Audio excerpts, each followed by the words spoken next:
Hey, everybody, and welcome to another episode of Oh Really Podcast, a podcast where we talk about those challenging, vulnerable, and spicy taboo topics. And today's topic is definitely on that challenging and vulnerable side of topics. Now, I've always been a very open and honest person, especially on this podcast, about myself being diagnosed with HSV2, which is the herpes virus. And it's kind of a reason why I started Oh Really Podcast was because I fucking froth talking about vulnerability and talking about these topics, because I know that me talking about this stuff, I've been able to create a really safe space for people to open up to me. And I feel really honored when people do. And me being open about my HSV2 status has only ever been such a positive, interaction for myself. And I know that I've been able to help so many people out there. Now, one of the common questions I always get asked with HSV2, there's a whole range of really common questions, but one of them that I really wanted to touch on was, can you have babies? Can you have children? And the misconception that people have, that thinking that they can have a HSV2 diagnosis and not be able to have children, it blows my mind. And it just really shows the lack of education that's out there for people. And it's just because we need to start educating more, we need to start talking about this stuff so people are more well informed. So I have a really awesome guest today. I could not have picked a better guest for this episode. I am on such a high because I really wanted to deliver this episode in such a way that was really educational, but also from somebody who's gone through this journey herself. So I interviewed Janelle, and Janelle actually runs the STI Project. It's this incredible website. She has just been such a huge advocate for years and years. She's had HSV for over 20 years, and she can talk about her journey, and she talks about her journey with having HSV on the podcast. But we dive into the fact of, what is it like having children, and, is it going to change the course of pregnancy and childbirth? And she has a beautiful 2.5-year-old little girl with her husband, and she's gone through this process herself. But you'll notice when she's talking that she is just so well informed and such a huge advocate. I honestly am so happy with how this episode has turned out, because it is just hitting all those crucial questions and giving so much education and highlighting so many important topics throughout this entire episode. So tune in, and remember, you can message me anytime if you've got any questions, and make sure to give me a 5-star review and spread the love, everybody, because Oh Really Podcast, literally, this is the beginning. I'm so excited to keep talking about this stuff and to keep making people feel empowered and amazing, because you all are amazing. All right, enjoy the episode, everybody. A huge welcome to Janelle on Oh Really Podcast. Thank you so much for joining me, Janelle. Hello. Thank you so much for having me. And we are on some pretty major time differences right now. Whereabouts are you right now? I'm in North Carolina, USA. So Eastern time, it's 3:30 in the afternoon, my time, and it's tomorrow, your time. It's Thursday here. I think you're Friday, right? I am. Yeah, I'm in the future. That's wild. That's such a weird thing. That's a weird concept for me to wrap my brain around. When I was trying to do the time zone difference, I was like, this is so weird. So it's your Thursday, but it'll be my Friday. But yeah, I totally agree. It's quite an unusual feeling. It's bonkers because this kind of speaks to what we'll end up chatting about, but we get so wrapped up in our small universe and our microcosms and everything that we're doing on the day-to-day, and we're so overwhelmed with that it's easy to forget everyone else's experiences, and that so many folks are living parallel, entirely different days and lives. That to me is just, it also helps to expand your worldview and perspective and to step outside of what feels so like everything is revolving around this experience that can be traumatizing. So it's actually relevant to what we're going to talk about today. Totally. I love that you mentioned that, actually, because today's topic is a very vulnerable topic that a lot of people deal with, but a lot of people don't speak about. And that's why it's so important to speak about it today. And, you're right. This is something that's international. It's not just people here. I'm in Brisbane, Queensland. It's not just people here in Brisbane that are affected. This is people that are worldwide affected. And the more honest and open I am talking about my HSV2 status, the more people open up to me. And I know that you've had a long journey of talking about your status as well. And so many people open up to you, and you hear just it's just a tough thing to go through for sure. And we'll definitely like go through the emotions of everything together. So, for people listening to this podcast, I would have mentioned before that I've got HSV too, and the herpes virus, and I've had it for about 5.5 years. And, I've definitely battled the wave of emotions going through it, but I definitely use it to my advantage in a way. I've got a really positive mindset about it and about finding my person and everything like that. But today's topic is very specific about having herpes and having a family. And I get asked this question a lot, and I think it's because a lot of people are some people are educated on it, some people know a little bit about it, but there's a huge bunch of people that have zero clue, and they'll say to me, oh, can you have kids and stuff? And I'm like, of course you can have kids and stuff. So thank you so much for joining me on this particular topic today. I would love for you to run through a bit about, your personal story of, your diagnosis journey with HSV2, if you don't mind sharing. Yeah, of course. It's funny too that we're talking about this aspect, and that's when you said, like, what do you want to talk about in specific? Because when you talk about living with herpes, I've been living with herpes for so long, over 20 years. I contracted it when I was really young. I was 16. And so that still dates me. And, I'm 41 now, but my husband laughs because I get interviewed about disclosure and about dating and having sex with herpes and all of those kinds of things that are all relevant and all top of mind when somebody gets diagnosed. But he's like, I don't know, is that still relevant? You've been married for a while. And so I think, like, to his point, it's funny because, yeah, I got diagnosed when I was younger, and I went through the whole dating experience, and I was traumatized for the longest time, and genuinely traumatized. I had such a horrible experience getting diagnosed. I was shamed by my medical practitioner. I was shamed by friends and family. And I really felt like I deserved that shame that I was experiencing.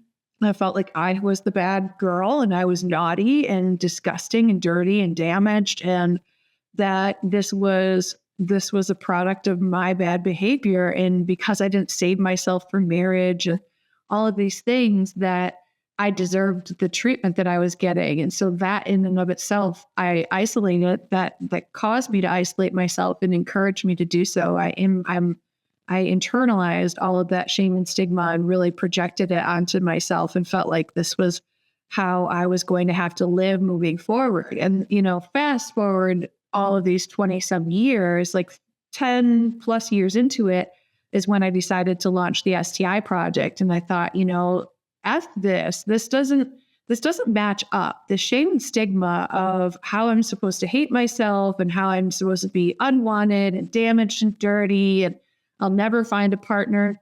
None of that actually transpired. So the 10 years before I launched the STI project, I had all of these healthy, wonderful relationships. Not a single partner ever cared. I ended up losing some of those negative, very bad friends who shouldn't have been in my life anyways, and were problematic, and found myself surrounded by incredible friends and family who were supportive and who loved me, and who I had even shared personally one-on-one my experience of having been diagnosed and how hard it was for me for so many years. So I was in this place of profound peace with my diagnosis, and realized that the perception that we have to be stigmatized and shamed and segregated and isolated, all of that was wrong and not really the true lived experience of the vast majority of people who contract herpes. And so I decided that I was going to set out to try and bridge that gap, and to try and piece together why there was such this dichotomous view of one versus the other, of like, you have to be this hateful, shameful, isolated person, but then the actual experience once you have been diagnosed and you've started to move forward a bit with your life is totally different. And yes, you sometimes still have people who are rude about it, and it is still a tough experience, but the actual outcome is a whole lot different and wildly different than what the public perception is. And so that's when I launched the STI project and started bringing together stories of others. And like you described, the moment you share your story, it's wild. Like, the gates open and everybody wants to tell you about their experience. And nowadays, I barely know anyone who hasn't had an experience with an STI. The vast majority of everybody I ever talk to has had some experience. And even if they haven't had an experience with an STI, they have something about their sexuality that is embarrassing or brings them shame, or they've been taught to feel shame around, that they want to talk to and want to express to someone who they feel is now a safe space. And so it opens the door to these like beautiful conversations that I never anticipated having. And it's been, I don't like the idea of like, oh, it's a blessing and everything is a blessing in disguise, because that can be really harmful. That can be really harmful kind of psycho babble, basically, when you're in this dark place and when you're hurting. But ultimately it has been really beneficial because it's opened up my mind in a way that I never would have expected. And I'm much more compassionate and empathetic than I would have been if I had not gone through such a really hard time for those first kind of 10 years before I got into this space. What a story, honestly. I think no matter what age you get diagnosed, whether, you're in your teens, your 20s, your 30s, your 40s, your 50s, like I've spoken to people who got diagnosed in their 60s, which is wild. But, I think to get it at 16 years old when you're learning how to even kiss a boy and you're learning about all that stuff, like it's like, your poor little mind is still maturing because you're a teenager. So that's horrific that you had such a negative experience with that. I was 27 and I feel a bit grateful that I was 27 because I felt like I was that little bit older, and I was able to process that a little bit more. But that's, what a story. And thank you so much for sharing. When you mentioned as well that you were 16, like you wouldn't have been able to just jump on the internet onto good old Google and just be like, HSV2 information, HSV2 support groups. So that would have been a very isolating experience. Like we're very lucky these days. You just Google HSV2 and your name will pop up on the STI project, which is really powerful because that's the first thing people do, right? Is they get diagnosed, they get into the car and they Google. Yeah. It's funny because that is exactly right. They Google and then they see my picture and it's like, who knew, that was not my aspiration as a teenager. But you're right. The only person I had ever heard about who had herpes at the time was a friend who's no longer a friend and never should have been a friend. But one of the people who was actually really cruel to me, she lived in a trailer park or a mobile home park. I ended up buying a trailer years ago. So no judgment there, but commonly called a trailer park. And the gal who lived across the street from her was a year older. I think we must have been either freshman or sophomore, and she was like a junior or senior. And so like 11th or 12th grade, and we were 9th or 10th. And it was rumored that she slept around. And so and then the rumor was that she had herpes. And so she was super dirty and super trashy and like, ew. And so my picture of and my vision of what that means is basically you have to be like promiscuous, slutty, whatever. Again, these are arbitrary and subjective terms that, of course, I don't subscribe to at this point in time anymore. But my 16-year-old self thought I had a vision of what that meant. And that was this person, this girl who had sex with everybody and lived in a trailer park. And so in my mind, I thought, well, that's not me, and so that's never going to be a risk. And I don't even have to worry about it or consider it. And so then when I contracted herpes, it was just this shock, like, wait a minute, this can happen to anyone. And like even this example of the 60-year-olds who are contracting herpes, I get messages from 60-year-olds regularly who are like, I thought that this was something that I wouldn't have to worry about at this age, at this stage in life. The fact that this just happened to me, I'm not prepared for this. I don't even know who to talk to. And I just feel like this, like I was so stupid and I'm an adult. I should know better. And,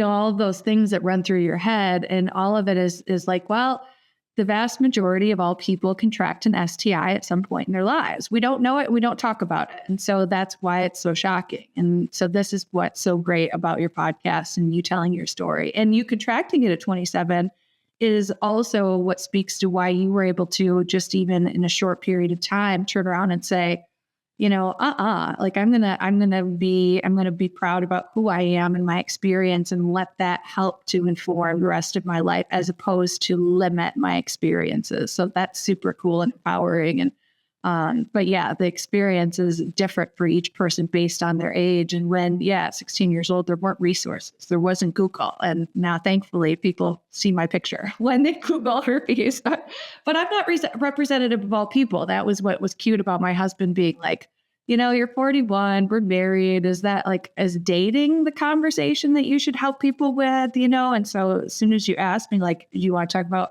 having a family with herpes? I'm like, yeah, because that's another conversation that happens is people are pretty sure that they're not going to be able to have kids. And on my way home from my diagnosis, I don't remember this, but my mom is who took me to the doctor. I remember the van she had at the time that we drove home in. And I cried the entire 15-minute drive from like the small town into the country where we were living. And I kept repeating apparently over and over, no one will ever love me again. I'll never have a family. I will never get married.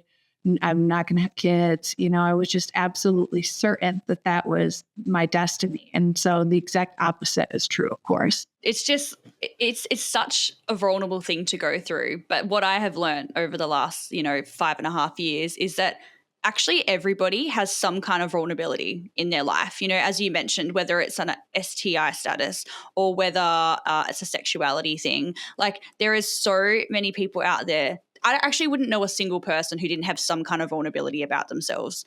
And I love talking about this stuff and I love people opening up because I have been able to be that person who is that safe space for people. Because when I first got diagnosed, it was a shock for me, and I told my closest friends and they were all so supportive, and I was so grateful that I had that really nice introduction into that kind of opening up, because if I had a negative interaction, then I'm not sure how I would have coped with it. So I'm really grateful. And if people are listening to this and, a friend tells you about something like this, be very supportive, because it is a tough thing to go through.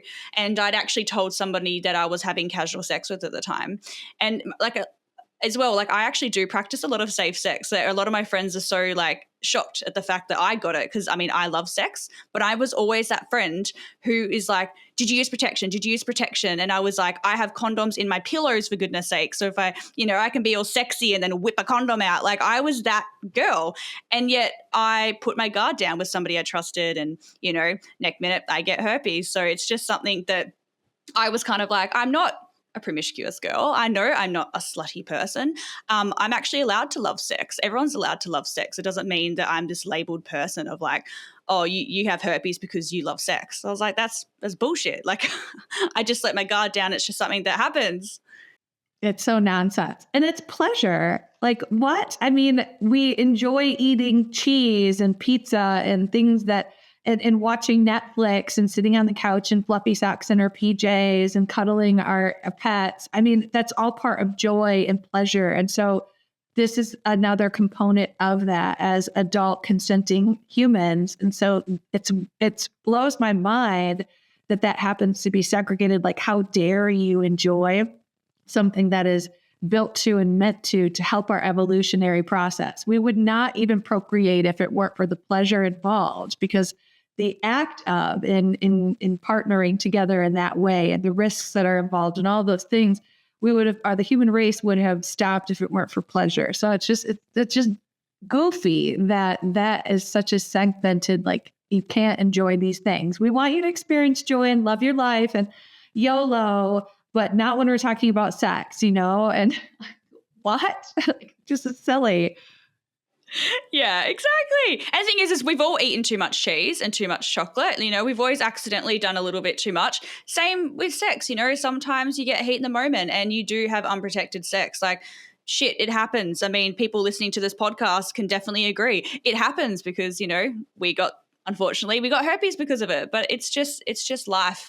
But I'm so glad that I have been a safe space for a lot of people to open up with. And that's, a huge reason why I've launched Oh Really podcast, to talk about a lot of topics, but specifically HSV too, because I'm somebody who now will be in support groups.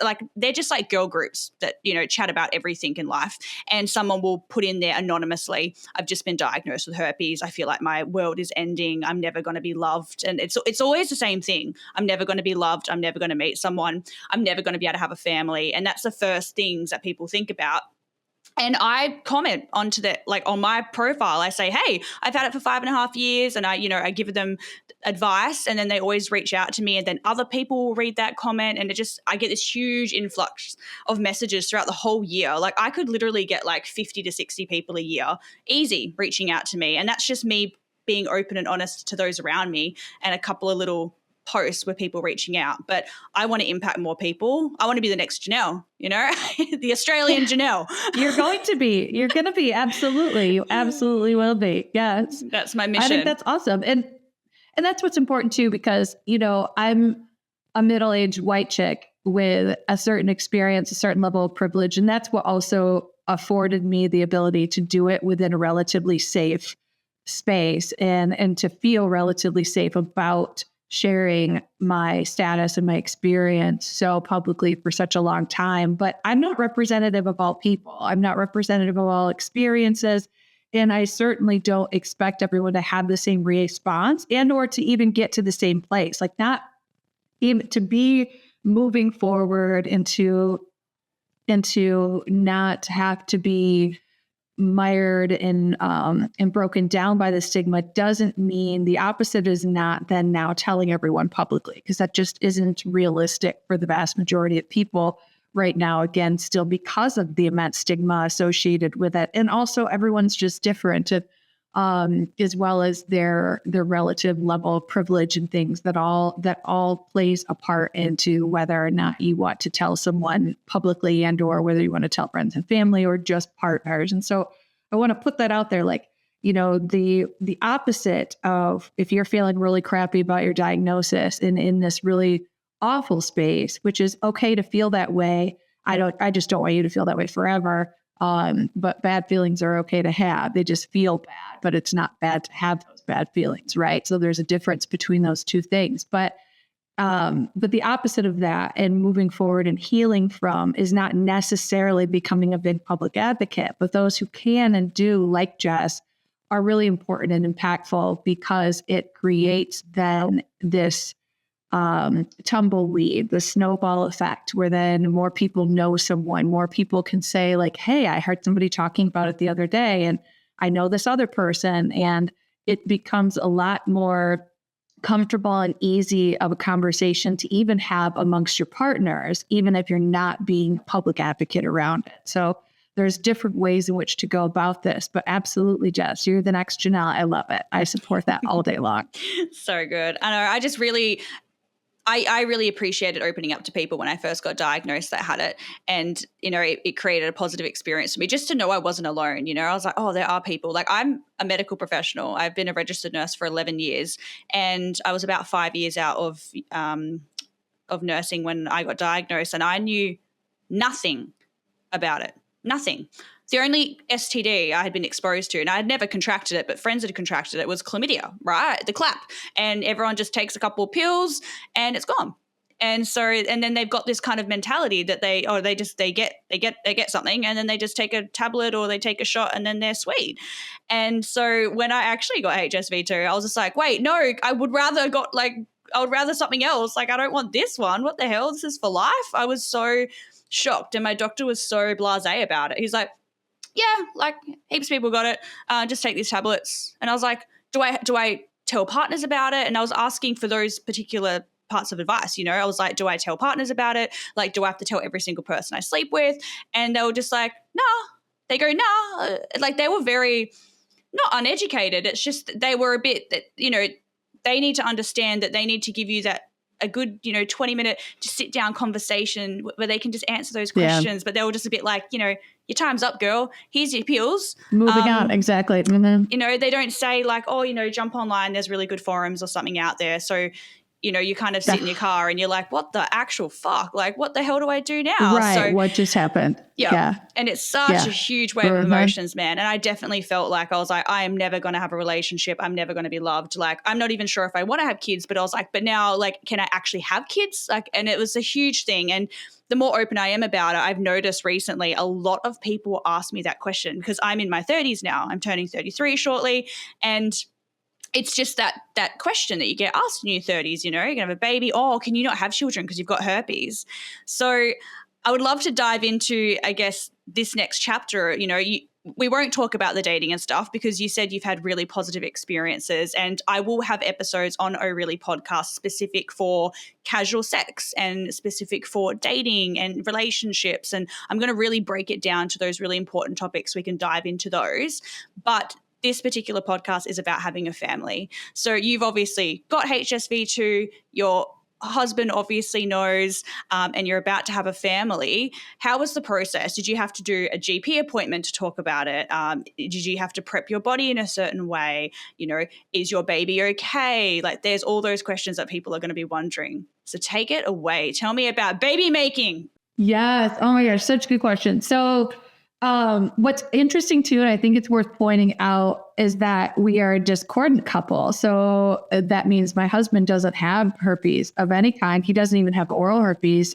He has never gotten cold sores. So if you already have cold sores, you're a little less susceptible of getting it genitally because you have a little bit of antibodies built up. And so that doesn't mean you can't get it. And there are lots of people who have both. But it does make you a little less likely. So he was actually relatively highly likely to contract it from me, but that's also a misnomer, because the idea that you are just going to automatically pass it to your partner is an assumption that gets made. But the people who are more likely to transmit a herpes infection are those who are undiagnosed and who don't know that they have it. You are much less likely, highly less likely, or I should say you're much less likely to transmit your herpes infection once you have a known infection. So research will say this, that folks who have a known herpes infection are less likely, much less likely to transmit to their partners than those who have an unknown infection. Because at that point in time, it's diagnosed, you can start to recognize signs and symptoms.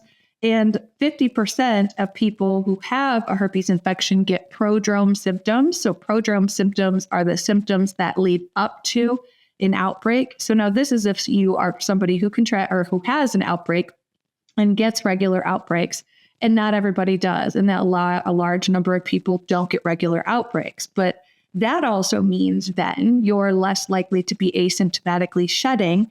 People who don't get regular outbreaks asymptomatically shed less often. So there's a lot of things I just threw out there. But if I can wrap it all up and say that the likelihood of transmitting it gets reduced greatly once you know you have the infection, because you can manage, because then you become knowledgeable about your infection. You're aware of whether or not you get outbreaks. You become cognizant of whether or not you have signs and symptoms leading up to a potential outbreak if you're someone who gets them.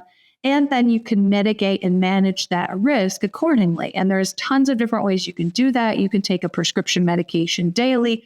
You can take a reactive medication just when you have signs and symptoms. You can do over-the-counter holistic approaches. You can do a combination of all of the above.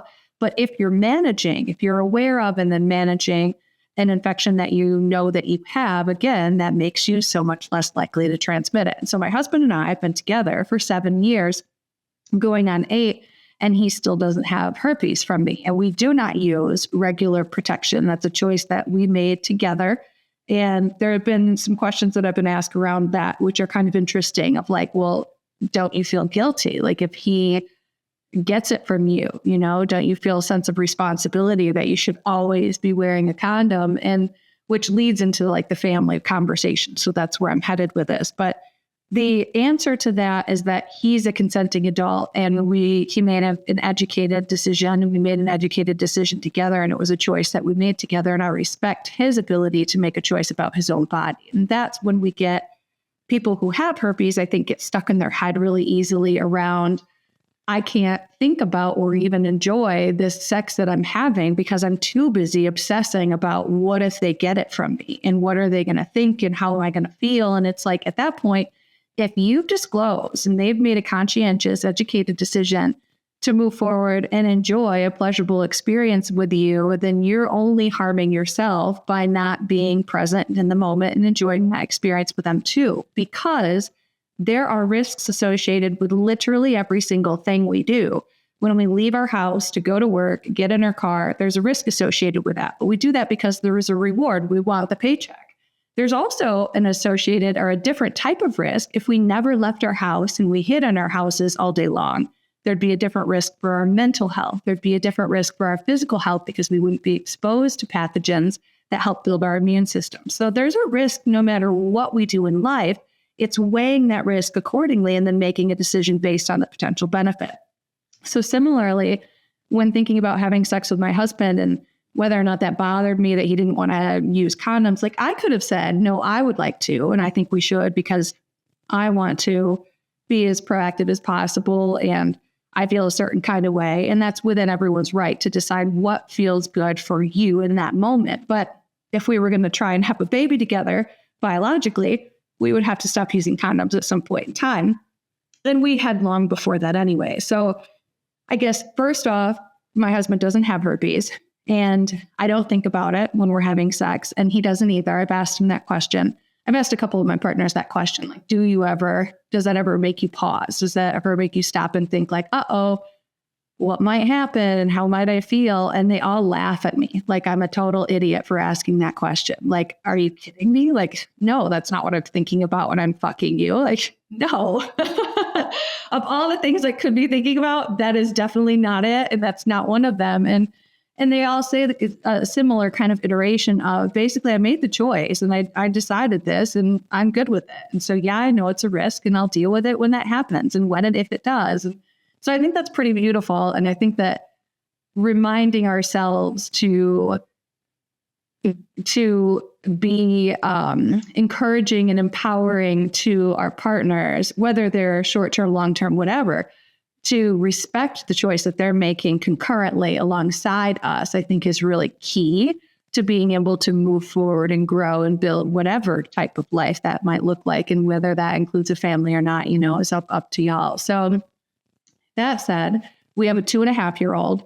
And, leading up to it, before deciding to try for pregnancy, I did know that, like, yes, when you are pregnant, there is a slightly higher risk of transmission only for not while you're pregnant. You can't transmit a genital infection to a baby in utero. That's not how transmission works. But because it's a skin-to-skin transmitted infection, and because I have a genital infection, hypothetically, you could potentially be shedding when and if you wanted to have a vaginal birth in that birth canal as the baby was going through the birth canal. So leading up to that, the recommendation is to then go on antivirals to reduce the amount of viral shedding that's happening and to reduce the likelihood of having an active outbreak at the time. So really the big risk that is actually that you hear kind of the horror stories around is, again, the scenario of folks who aren't diagnosed. And this is true across the board for all STIs, but where you see an infant contracting herpes from a mother in the birthing process, and that process is oftentimes, in the vast majority, 98+% of the time, and truly that's the number, is when they have been undiagnosed. So it's a new infection that they recently contracted. They're not aware that they have it. They have an active outbreak. They don't have antibodies suppressing the virus on its own. And so they have an active outbreak. The baby passes through, contracts it, gets conjunctivitis, and potentially even worse. And that is tragic and it's really awful. And it's definitely what you don't want to happen. So the way in which to reduce that risk is to test in advance. So if you have recently had a new partner and you find out you're pregnant, is to get blood testing done and then even to do a follow-up because of the testing windows, so that you capture any brand new infection that could potentially exist. And so that I would recommend, depending on what type of kind of relationship dynamics you have going on, right? So that risk, though, that people are always concerned about and talking about, like, well, why would you risk that? Why would you risk having a vaginal birth if you knew that there was this like chance that you could be virally shedding? But the risk is so crazy low that there are so many other risks during pregnancy that are actually much more common, much more likely, and much higher, even from eating like deli meat and random stuff that still, again, risk is still relatively low. But people are like, I'm still going to like eventually have my Jimmy John's because I'm craving it and just can't handle this. And I'm just going to have the sandwich or whatever. So what I say to that is, like, there are so many other greater risks if you have a known established infection that is so unlikely if it's managed. If you are mitigating it, if you are potentially taking antivirals, you might be somebody who doesn't get active outbreaks. And folks who don't get active outbreaks virally shed less often. They still do virally shed, and there's still risk of transmission. But so it depends on your individual circumstance, but then it's also putting that risk in perspective. That's really the conversation that I think is important, because you get these kind of fear-mongering folks who, and it's not the folks who are newly diagnosed, they're just internalizing the information, the partial information that they've heard and received and that they're concerned around of like, could you transmit this? And why would you even potentially risk this? Well, there's also associated risk with having a cesarean section, a C-section. So there's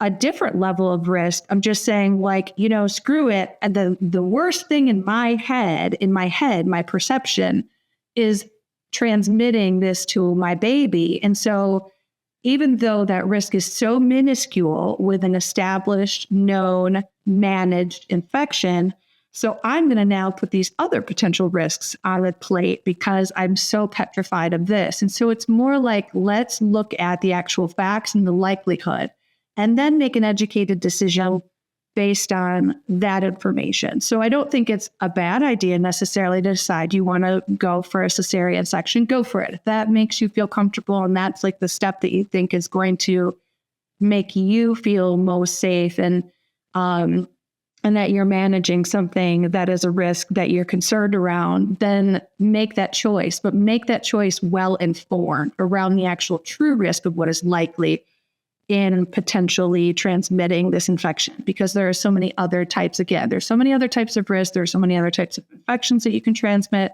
I'm the executive director of the American Academy for Oral and Systemic Health, otherwise known as AASH. And we talk about all the time how mothers transmit their healthy and unhealthy oral bacteria to their babies, and naturally through kissing and through close contact.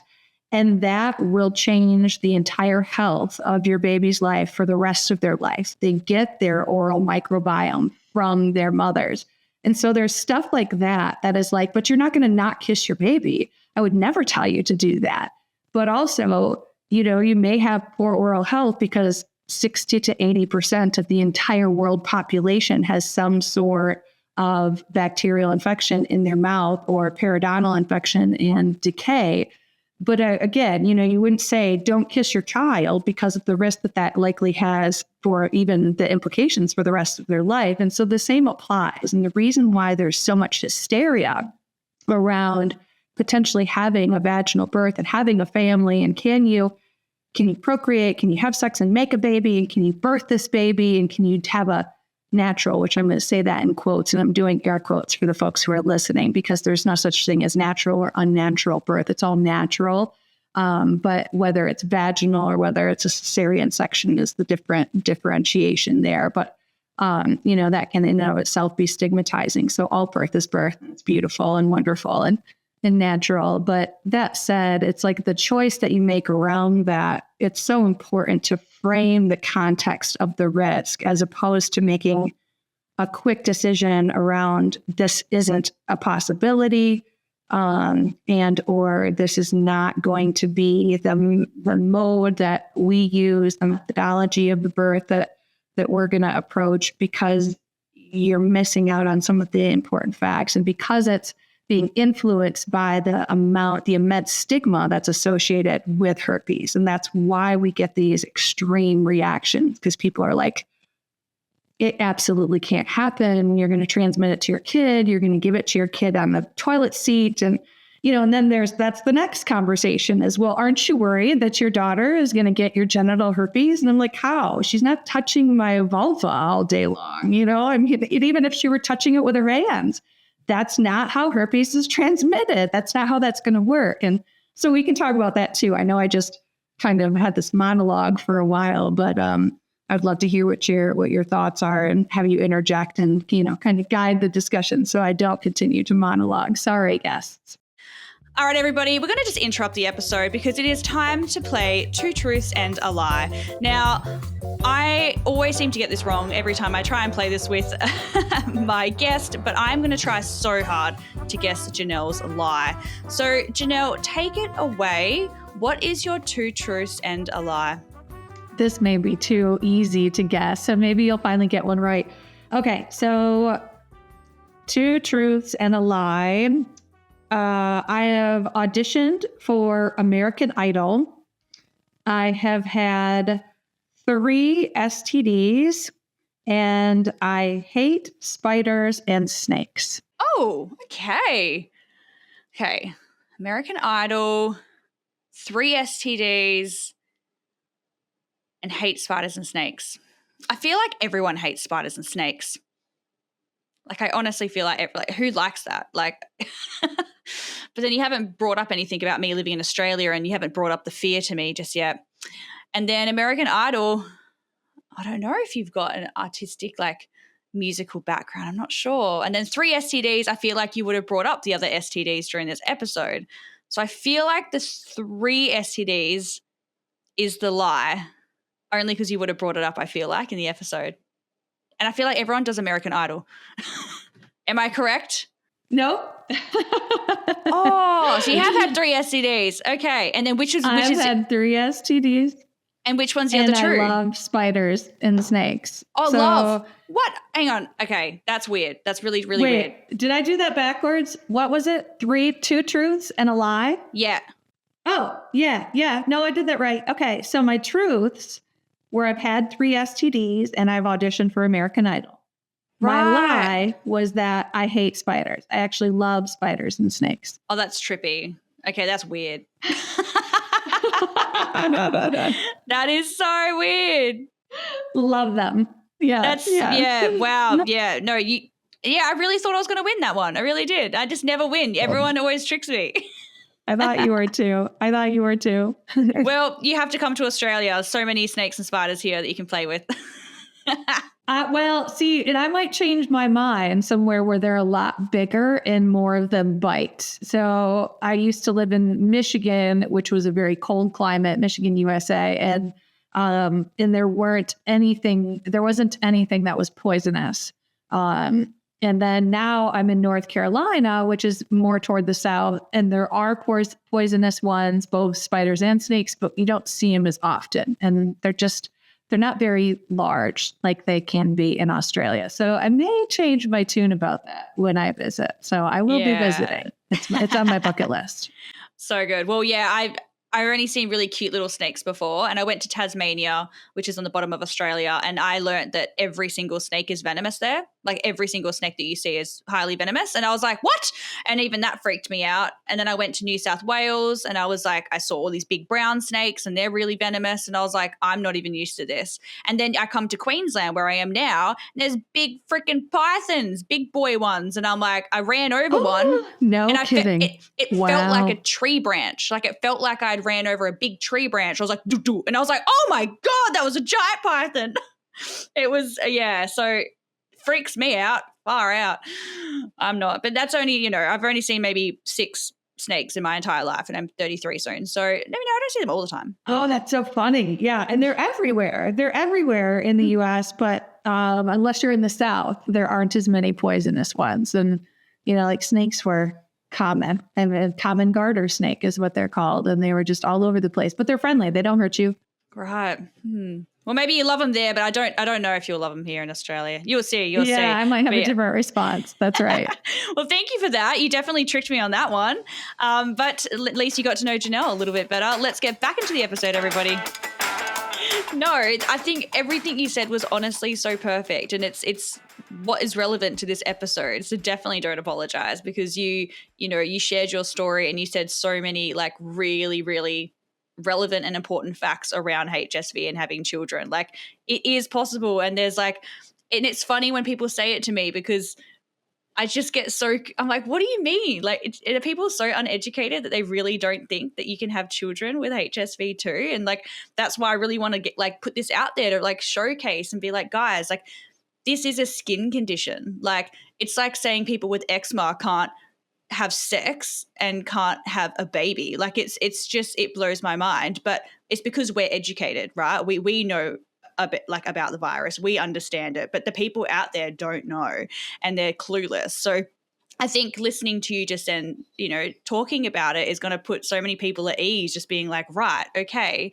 And what I took away from that is that, and this is what I've done personally for myself, is everyone's a bit individual when it comes to their HSV2 status, in terms of how many outbreaks you have. And, what I do personally for myself, is if I start getting an outbreak and my personal symptoms, and I will talk about this in other episodes as well, is, originally for the first 1 to 2 years, I used to get like a tingle down my leg, and it kind of felt like, I don't know, like electrical, if that makes sense. Like I would like touch my leg and it would feel like a little bit funny. And that used to be a proton symptom for me, where I was kind of like, oh, I'm about to get an outbreak. But now that I've had it for so long, I don't even get that anymore. And what I get is like a tiny little paper cut. It's like a tiny little paper cut on like the bottom where my vagina opening is. And you can easily mistake that for, oh, I've had sex and maybe I've got a little cut there, or like it could be a bazillion things, but I know that it's my little herpes, right? So then I'm just like, okay, this is a wake up call to myself. I've got to hydrate a bit better. I've got to eat a bit better. I'm not sleeping very much. I'm a bit stressed. And you start to really get in tune with your body. And I always tell people as well, like in your calendar, just put a random emoji on your calendar of like a day maybe you get an outbreak. And if you want to track it, whether it's hormonals, sometimes you can get a peak during, when you're about to ovulate and things like that, or like when you're about to get your period. Like it's different for everybody, but you just got to really get in tune with your body. So if you're listening to this, just start really being in tune with your body, and you'll start getting a routine. And then when you do progress to having a relationship and progress to having children, you're going to be so onto it that like when you start getting those symptoms, you can take extra lysine tablets, the holistic approach, or antivirals. Like it's not the worst case in the world to have antivirals. It's like one of those medications that's it's not that damaging for you. Like a lot of people don't like taking meds, and I get that. But if you're just taking it in the last trimester of your pregnancy, that's not a big deal, just to reduce that risk, especially if you want to have a vaginal birth. So being open and honest with your obstetrician, with your midwife, with everyone involved in the care of your pregnancy is absolutely vital. And that's why communication is key. You need to be able to communicate your diagnosis, and you can say, these are my symptoms. I know how to manage it. During my pregnancy, I'm going to really, make sure to get enough sleep and this and that, because your body's going through so much other stuff, so much other stuff. So it's just about communication and kind of understanding your body. But every single person is individual. But, if you look at statistics, it's completely fine. It's just that if you're in that third trimester and you get that new contraction, that's when it's kind of your baby is at risk, because it's a brand new transmission. But it's unlikely if you've got the same partner, you would have already had it and it's not a new transmission. So just being open and honest and really understanding your body and talking through those health professionals about it, because they know a lot more. Obstetricians, midwives, that's their area. Mm-hmm. GP, not so much. Not so much. That's not their specialty. They don't have a lot of hours in school around sexual health, human sexuality. And even when they do, it has to focus on dysfunction, reproduction, infection, and it's covering a vast array. So at that point in time, it's very unusual that they would be a specialist and understand even the nuances of one specific infection. There's over 30 plus STDs. And so herpes is just one of them.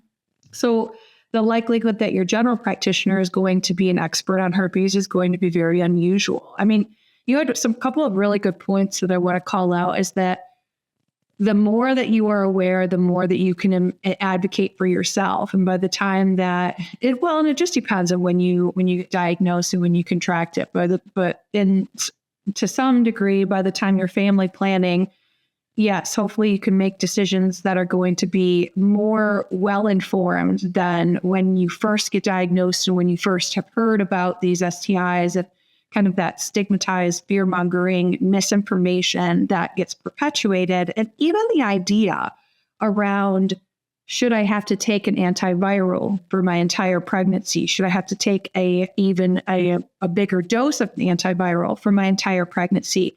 the fear even around that kind of mindset around that I don't want to have to rely on a pill every day, or why should I have to take this?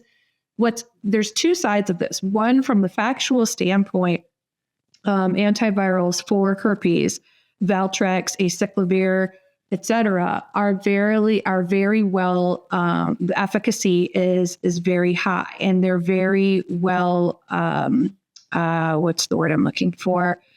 They're very well tolerated by the human body. They're in a category that Australia is going to have a different categorization, but in the U.S. we have the FDA, and the FDA categorizes certain drugs based on an alphabetical scale of whether or not they are something that can be taken during pregnancy. And even aspirin doesn't qualify as something that can be taken regularly during pregnancy. Now, of course, there's a lot that's come out around aspirin and taking that regularly and why that can be bad. But there are things that used to be and that folks kind of commonly take over the counter that you should not be taking regularly during pregnancy because they don't qualify as a high enough level on that alphabetical scale to be tolerant and with low, very, very low and very, very rare cases of any complications.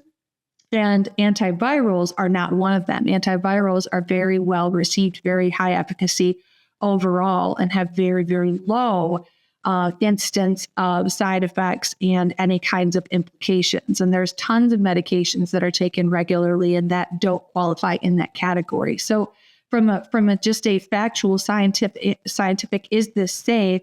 It is one of the most safe types of things that you can be prescribed regularly. Even your not anti-digestion, the what's the, when you get the like reflux? Goodness, the antacids and the reflux drugs that you can be given. Because I was actually prescribed when it wasn't over the counter because I had such horrible heartburn and such horrible upset stomach. Even those aren't as easily or aren't as high on the efficacy list. So what I'm saying is that from a risk perspective of will this antiviral harm your baby and or your body overall, just in general, because of their qualification and their level of having such a high efficacy and such a low incidence of side effects is really quite remarkable comparatively to any other kinds of drugs that you can take and that are very commonly prescribed to people of all ages for all types of causes. So I say that because the idea still then presides that, like, I still don't want to have to rely on this. This now means that I have to take a pill for the rest of my life. And again, that mindset is being skewed by the stigma because we drink water every day. You might drink a cup of coffee every single morning when you get up. You try your best to get 8 hours of sleep. There are lots of things. We brush our teeth regularly, or at least we try to. We floss, or we try to floss as often as we can. We do these things that are good for us because we're told they're good for us. They're going to help our overall health. They're going to reduce our risk of other things and long-term problematic systematic concerns. And we do them kind of without even thinking that, oh, now I have to rely on brushing my teeth every single day. I'm burdened by having to drink water every single day. My body needs this. I should get out and do some exercising or get in the sun. I need to sleep every day. I don't want to have to sleep every day for the rest of my life. This is horrible. It's kind of goofy when you reframe it and you put something else in its place because you're like, I don't want to take a multivitamin every single day or eat fruits and vegetables. What? My life is ruined. And you're like, actually, none of that's true. These are all just things that are good for you that you do routinely, that are part of your normal routine of caring for. And yes, of course, the ebbs and flows. And we go through seasons of life where we're good and better at that than others. But we don't have that same mindset because nobody told us to feel shame around. You shouldn't need water. The strongest humans don't need water. The most successful people don't sleep at all. So why do you need sleep, you weak piece of shit? It's like we don't say the same things that we do around you have herpes, you dirty, trashy whore, and now you're going to need this this pill for the rest of your life, because again, that's how we framed it. So I want to challenge the mindset that like, I'm not pro prescription. I'm not actually taking antiviral right now at all. But there have been times where I've taken it for years at a time because I was getting regular outbreaks all the stinking time. And then there's been times where I've done lysine. There's been times where I've done other holistic approaches. I've tried it all because I've had herpes for so stinking long. But I just want to stop everyone from making that quick knee-jerk response. That is an emotional reaction to the systems in place that have set up the stigma. There are levels of systems that are upholding the stigma and making it really hard to unravel. It's not something you could unlearn overnight. But that mindset that like, why should I have to take this pill, to prevent them to reduce the shedding during my pregnancy? It's like, fuck it. If that's all you have to do is take a pill that really has a high efficacy, really incredibly low amount of risk overall, and such a tiny, tiny incidence of side effects, which anything does. Anything you do, you can drink too much water. And some people, you can eat the wrong vegetable and it doesn't sit right because that's something that doesn't actually work. You might have an allergy, or it's something that is just not the right fit for you. It's going to give you lots of gas. Like, I don't know. There's all sorts of stuff like that with your specific, there's going to be outliers. And those outliers are who you hear about. The one person in billions who had liver damage because they took so much Veltrex or whatever. I mean, it's not one in billions, but it's so low and so unusual and unlikely. And usually there are other contributing and morbid conditions too that could potentially be contributing to the likelihood of somebody having, a side effect of taking something over time or a high dosage of or whatever. And so I want to make sure that people are thinking logically and thoughtfully around, like, when they make that quick response and say, like, I don't want to necessarily have to do that, or I don't feel good about that. Like, why don't you? What is making you feel that way? And what established that mindset to begin with? Because it's probably a product of the stigma and the shame that you're feeling. And that's okay to feel that way, but it's also probably illogical and unreasonable. And it may even deter you from doing what's best for you in that moment, or it may stop you from moving forward with your life because you're so concerned about, like, if I'm going to have to take this pill and whatever. Now, I'm going to say all that. Then let's scrap it for a second. And I will tell you that I was shamed by the nurse who admitted me in my admittance. I don't know how you call that. The person who was the nurse at the time on duty before I got fully admitted when I was in labor for my daughter. And because she knew I had herpes, she wanted to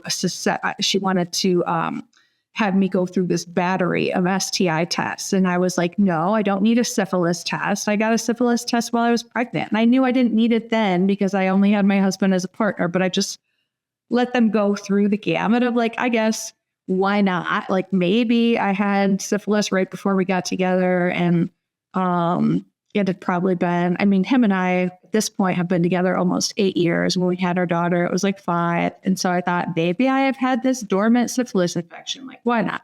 Let's just check just in case, because when we first started hooking up, I don't think I had gotten tested. It probably had been like 6 months or so. Like, I get tested a lot anyways per this work that I do. I test out a lot of like that home tests, whatever. So anyhow, even during pregnancy, even though I knew I hadn't had any other partners, I was like, screw it. Test me for all the things. Fine. So then when I got admitted it hadn't been fully admitted, but was in like the waiting, like ER area.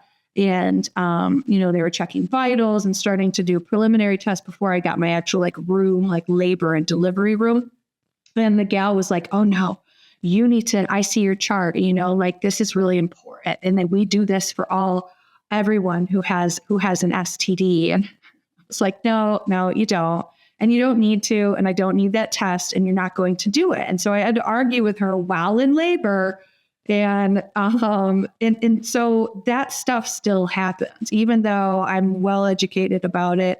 I can advocate for myself. I still felt disempowered to some degree because at the time I thought, this isn't going to happen to me. I'm not going to have to deal with this 20 years in, managed infection, and dealing with somebody who's uninformed, this nurse who didn't realize that, no, I didn't need this specific test and I didn't need this thing. And it had already been established. Everything was fine. There was no risk. And the doctor overheard me arguing with the nurse, came in after the nurse left and said, "You're right. You didn't need any of those tests. You're absolutely right. You said the right thing." And I was like, why didn't you intervene in the middle of this dialogue that I'm having with her? You made me have to go through it, get frustrated, elevate my blood pressure, arguing with this uninformed individual.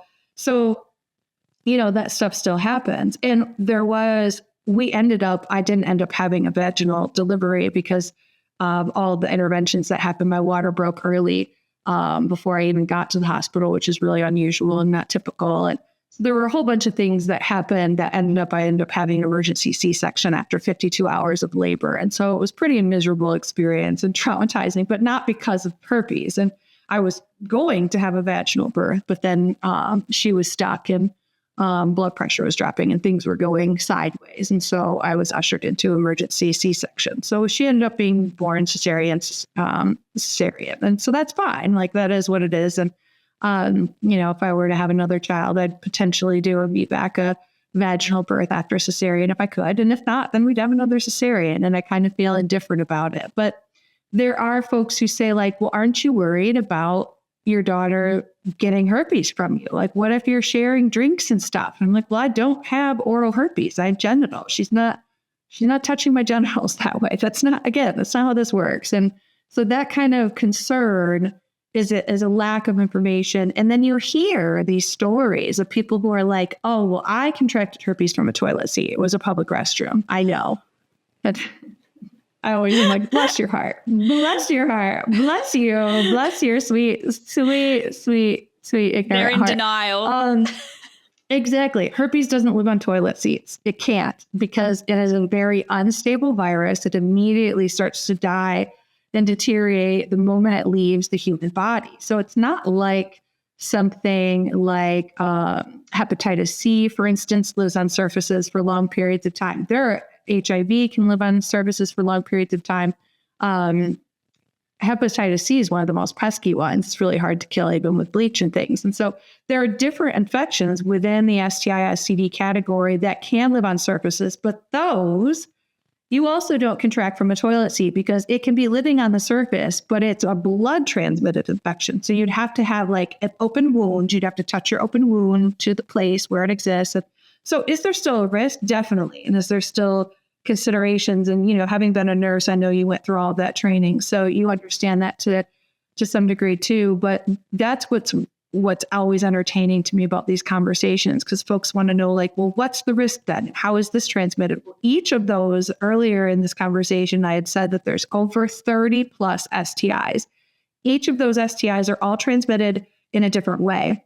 Some are transmitted through skin-to-skin contact. Some are transmitted through skin-to-skin contact, but they need an entry point, like herpes. Some are transmitted through fluids, through bodily fluids, like saliva, like genital secretions.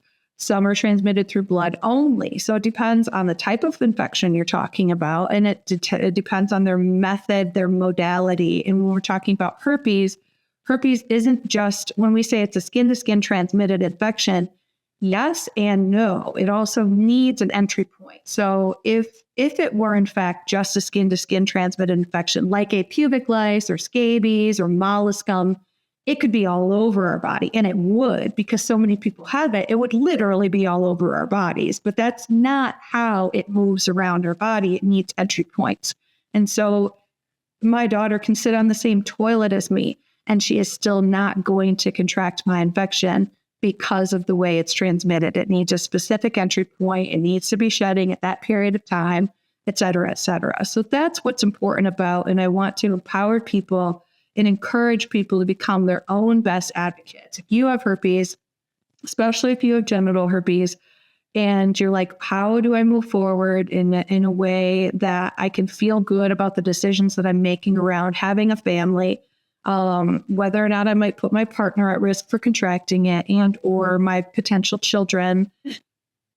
Learn as much as you possibly can about the virus itself. Understand your body, like Jess was talking about earlier, and understand whether or not you have outbreaks and whether or not you have signs or symptoms that lead up to an outbreak. How are you managing your infection? All of those things that you get a sense of control around will help you to feel better about the decisions that you're making. Similarly, when we feel like we have control in our homes and in our lives, and we can better make a decision about a new job offer. We can better make a decision about a new partner who comes down the pipeline and who like jumps into our DMs and says, hey, so, when we have a better awareness of ourselves, what we need and what we want, and we feel good about how we're moving forward, then you can make really good decisions. All of that is that whole process of having a family with herpes. And I would be lying if I didn't say that every once in a while I still say like, oh, do you think that bump on her butt is something, because I get herpes outbreaks on my butt cheek. So every time I see a little something or whatever, like I'll say to my husband, like, what do you think that is? And like, in the back of my mind, I'm wondering, I'm letting the stigma get to me 20 plus years in as an educator, as an advocate who gives 0 Fs about having herpes, but still, I know that there's still that like tiny, tiny, tiny sliver, minute percentage, that at some point she could either get it from me, but not really in the way that I'm thinking, because there's not really a mode for that to happen in our home.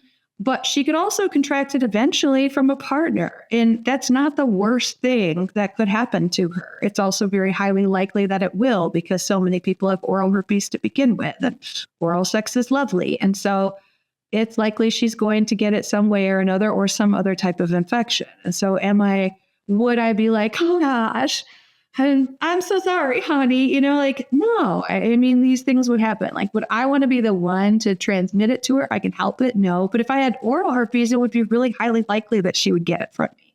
And would I feel bad about it? Probably. I wouldn't love it. Like, you don't want to make life any more complicated. Nobody wants a new infection of any kind. You certainly don't want to give it to your children, but we transmit infections. We transmit healthy and unhealthy biological matter and pathogens across each other all the time. And that's actually part and parcel what helps and builds our immune system in a really beneficial way. We're just learning about the microbiome. And I mentioned that about our oral microbiome earlier. So there's so much there that I think we're not thinking about when we first get diagnosed, and even as we're moving forward with our diagnosis and thinking about next steps in life. And that's what I want people to pause before you get into that kind of spiral that happens in your head around what about this? And this is the worst case scenario. Remind yourself that the worst case scenario is very unlikely to happen, and very rarely, in the most rare circumstances, does it ever, for any decision that you're making in life. And so the same applies around your herpes and transmission, et cetera. And then if so, is it really life or death or the end of everything?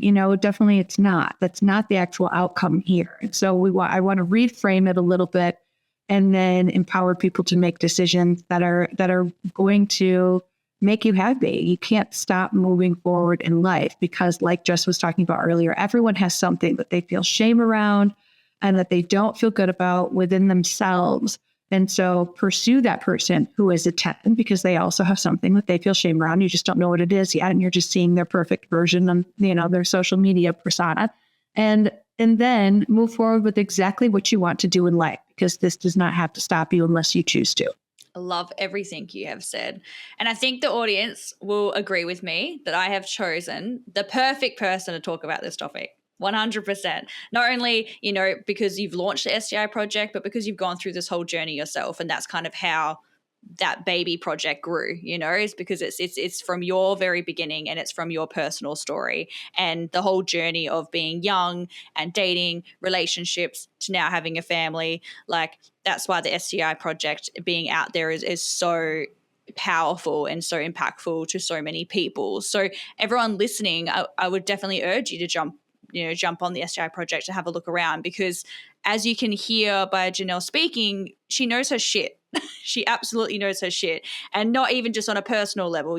She's really gone above and beyond, and she's very up to date with what's happening, because 20 plus years ago is very different to now, because we've really been able to have more research on board, and people are being open, and we've got internet and social media, and there's so many more powerful statistics that are out there that we can share. So I'm so stoked that we're able to do this episode today, because it just covered so many important topics. And I know that somebody listening to this will feel so at ease knowing that their future is not ruined. It is 100% not ruined. It is just in your head, but it's a normal feeling and it's a normal emotion to be like, oh my God, am I going to be loved? Am I going to have children? It is completely normal to go through those times and those dark times, but there is a light at the end of the tunnel, and you learn so much about yourself, and you will find that person that you are meant to be with, and you will have babies. And if that is what you want, it is out there for you.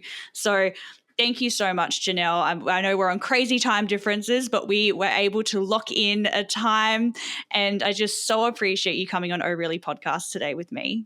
It is absolutely my pleasure. Thank you so much. It has been a wonderful experience. So good. Well, guys, make sure to send this episode to anyone that you feel would benefit. And if you liked the episode, make sure to give us a 5-star review. You can always message me anytime if you've got questions. And if you want me to pass a question on to Janelle, I'm happy to. But I will be putting all her details in the show notes, so you can have a little stalk, have a look at some articles that she's got out there, and you can contact her directly if you feel you want to as well. So thank you, everybody. And thank you, Janelle, again. And I'll see you guys for the next episode. Bye.